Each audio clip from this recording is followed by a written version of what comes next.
Okay, B. Story time. When I was younger, I had this Irish friend who joined our school when I was like 17. Dude died recently, and here's the ballad of the marvelous bastard. B average as fuck 17-year-old Britbong. Shitty public school. Some foreign guy has just joined. His family just moved here. From some city called Derry in Ireland. Moved here with his dad and his little sister. His mom died when he was younger. He gets put in my class and ends up sitting next to me. This is how I met 8 Beers McGee, the Irish bastard. We'll call him EB for sake of time. We sit near Greg, the mildly autistic hippo. Call him a hippo because of his fucking industrial size front teeth and his big fucking lips. Greg uses his autism to get out of doing and saying whatever the fuck he wants. Starts annoying EB with shit like, "Do you wash in Ireland?" and "Do you have schools in Ireland?" etc. Greg has his desk very particularly arranged. Pens on one side in a straight line, pencils on the other. Dude is OCD as fuck with his pencil case and shit. Goes nuts if anything gets moved, so his desk is slightly apart from everyone else's. We all get in shit if we fuck with him on purpose. We ought to know better. The autistic hippo keeps trying to get a reaction out of EB the whole class. All of a sudden, EB just casually raises a foot and pushes the hippo's desk right the fuck over. Pens and pencils spill out all over the floor. Total chaos. Blood of the autists fill the room. Teacher hurries over and is trying to explain to EB about Greg's autism, while Greg freaks the fuck out in his chair, breathing heavily as though he's trying to lift his fat ass off the ground through nothing but sheer autistic resentment of this Irish cunt. EB looks at Greg and tells the teacher, "Oh, sorry, we don't have autism in Ireland." Lunch on EB's 3rd day out of school. He's made a few friends, but mostly hangs out with me. He's a pretty cool guy, likes the same vidya and movies as me, and is a big fan of rugby. Was a captain of his team back in Ireland. Tell him the school has a rugby team. He says he would like to join. I'm not on the team because I'm weak and skinny as shit. EB goes to check it out, starts off on the lower team because he's new. Lower team consists of fat fucks who think they're strong, and a couple of kind of fast runners. EB gets the ball and just wrecks fucking everyone. Runs like a fucking train through the other team. Scores. Fat fucker Thomas says that the next half, he'll take him. We're lining up to kick. Thomas positions himself opposite EB. Runs at him when ball is free. Jumps on him, grabs him by the neck to pull him down, and literally rolls on him like a fucking rolling pin. EB didn't even have the ball. "What the fuck you playing at, son? I didn't even have the ball. Do you even know how to fucking play the game, lad?" Thomas laughs and mocks EB's accent. EB grins and nods at him. "You know, over in Ireland, you have to be fit to play sports. The fatties get left on the sideline." Coach is watching the whole time. Thomas goes to push EB over. EB grabs his arm and tosses him to the ground. Dude twists his ankle or something and starts twitching and squeaking like a baby elephant with Parkinson's. EB gets put on top team. EB has been around for a few months without incident. Most people don't give him shit anymore, mostly because he's just a nice guy, as long as you're cool to him. No incidences aside from a few close calls with Greg, the mildly autistic hippo. Me and EB are pretty close. He's told me all of this shit about how his friends back home were involved in some paramilitary shit. Apparently in Ireland, they don't have gangs. They have paramilitaries, fighting between whether Northern Ireland is British or Irish. He plays it down a lot, but I can tell some shit must have happened because he always changes the subject when it gets too close to home. Edgy friend Luke comes back to school. Luke has been absent for ages because of some disease or something. Him and EB never really spoke. Luke hangs out with a pack of friends who are all apparently in a gang. He likes to pretend he's part of this gang and carries this fucking Stanley knife around that he painted red and blue for some reason. Call it the edge of privilege. One day at lunch, Luke comes up to EB and out of nowhere starts asking if his dad is alcoholic. "Nope. Why?" "Oh, I thought everyone from Ireland was." Luke lukes around looking for everyone to laugh. Nope.avi. "I'm guessing your mom had a fair few before you were born though, mate." "What?" "Well, fuck. I'd want a stiff sip if I had to shit out a daft bastard like yourself. Jog on." I chuckle. "Oh, EB." Luke suddenly draws the edge of privilege. You wanna fuck with the wrong person today, Irish boy? EB starts laughing, literally loses his shit at the sight of this little friend in a trench coat with a Stanley knife. Lukey no lighty, Fooky gon' fighty. Walks up to EB and actually presses edge of privilege against his arm. EB grabs his wrist, takes the fabled blade from the hands of the chosen one, tosses it over a fence, and punches him straight in the face. Earns him a suspension, but he walks away laughing. Lukey suspended for having a knife on him in school. EB starts hanging out with us outside of school. We're out getting beer. I'm with a 7 out of 10 cutie that I've had a crush on for fucking months. Her and EB get along really well, although I sort of think she only hung out with us because EB did. EB knows I like her, and Cutie knows I like her. That night, when we're all drunk, me and Cutie end up fucking. Leaving out my side because this is the Ballad of 8 beer, not me. Spend ages talking with Cutie, established that she apparently really likes me back. Head downstairs to see EB. Tell him he says he's dead chuffed for me. Bro bonding beer session. EB heads up to bed, I stay down with the other guys to watch TV. Cutie was asleep when I came down. About an hour later, hear some noise and a scream from upstairs. Cutie comes running down with a towel around her, soaking wet, and runs out the front door. EB comes storming down the stairs. He's naked. Ask him what the fuck happened. Tells me Cutie came into his room when he was in bed. Apparently, EB sleeps naked. Not surprised, since I've found him naked before after a night of drinking. Says she came on to him, even after all the shit she said. Ask him what the fuck made her run outside. Laughs and says he took a pint to bed with him. It was on the table, and when she tried it on with him, he tossed it all over her. Threw her clothes out the window into the rain, and told her to go and fetch. I get feels because she lied to me. EB tells me not to worry. 2 weeks later, he takes me to a pub and hooks me up with a 9 out of 10. EB and me are total bros after being friends for a few years. Having him as a best friend is like having those flashy trainers as a kid. Who cares if you personally look like a twat with them? They make you a cool guy. My downy little brother developed testicular cancer when I was about 20. Shit got pretty heavy. Him and EB were close, mostly because EB would buy him Vidya and act super interested in the anime shit he liked, because nobody else other than me would. Little bro loses all of his hair after chemo. Feels.gif. Go to visit him. EB is giving me a lift there. EB knocks on my door. I answer to see him holding a razor and a basin.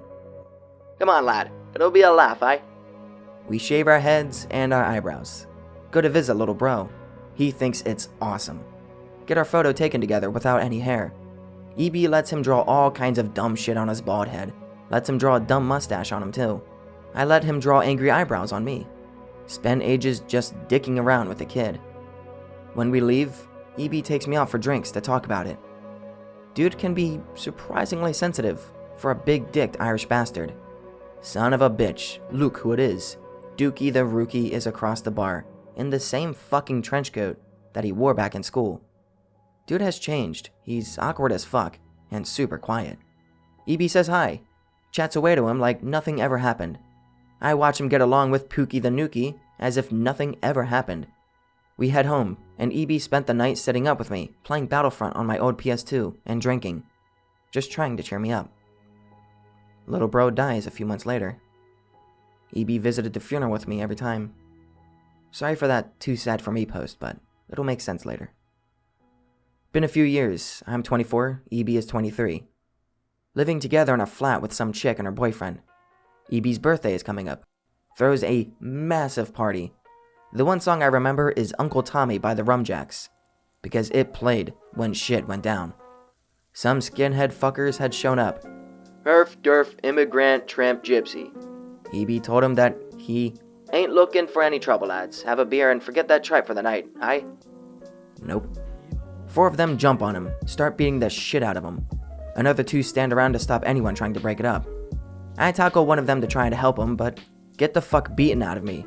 But fuck that, it's goddamn EB in there. There's a scream out of nowhere. People back off, including the skinheads.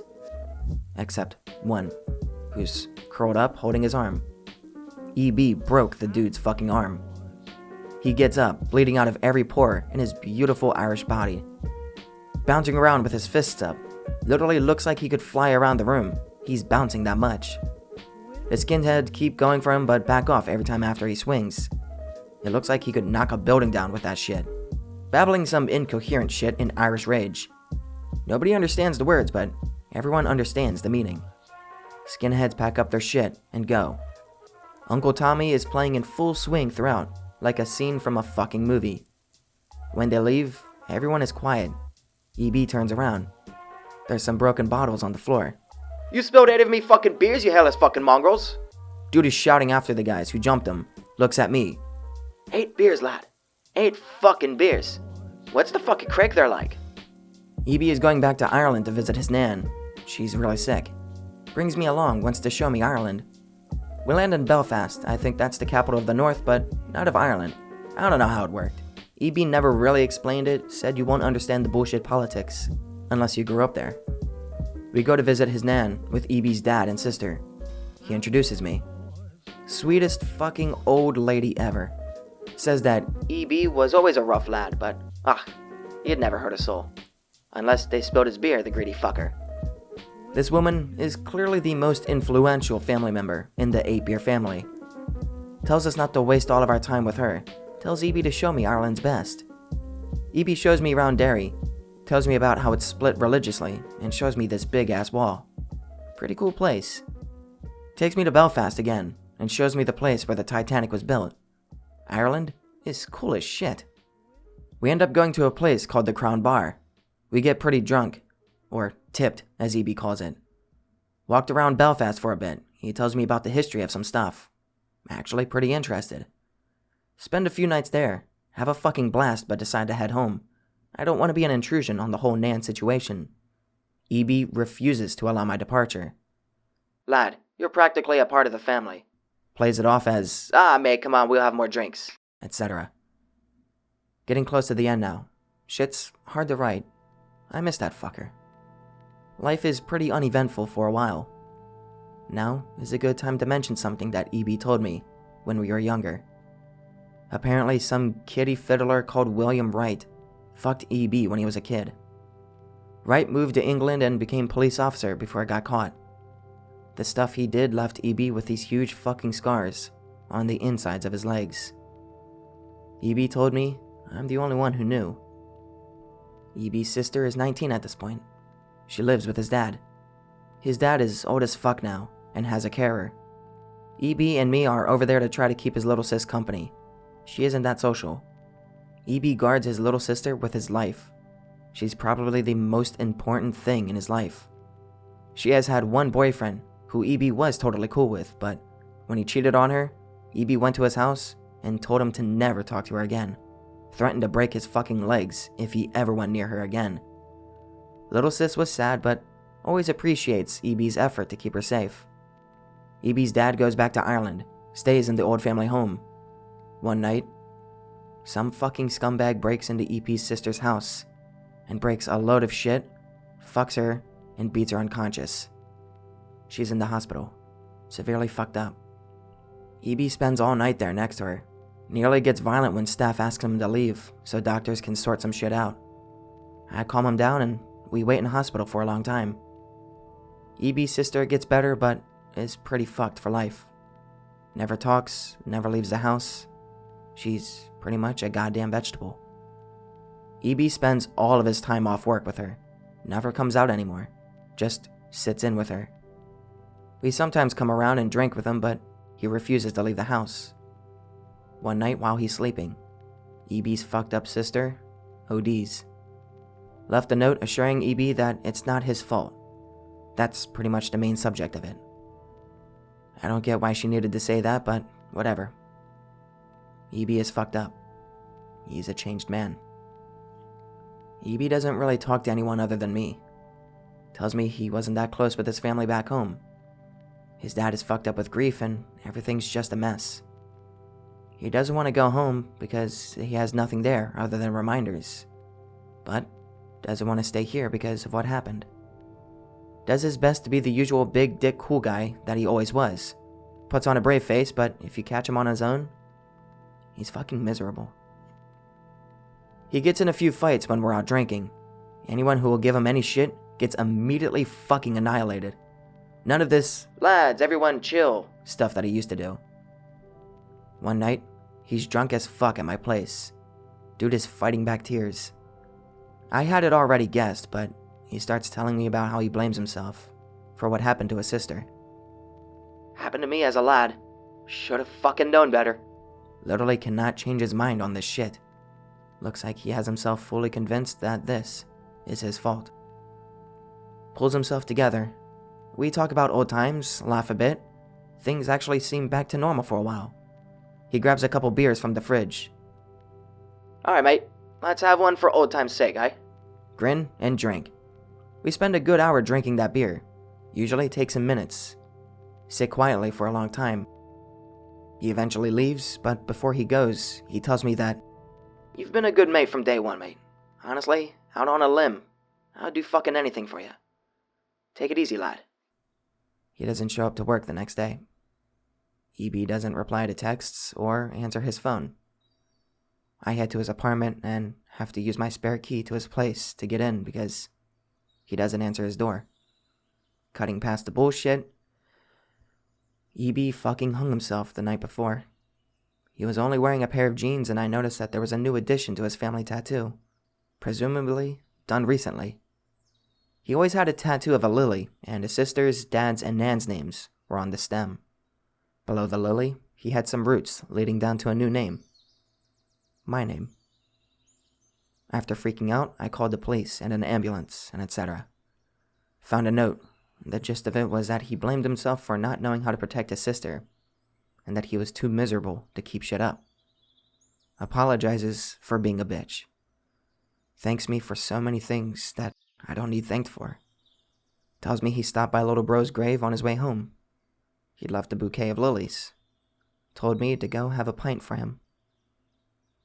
It's been a few months, Andy. I buy a beer for you every time. I miss you, you fucker.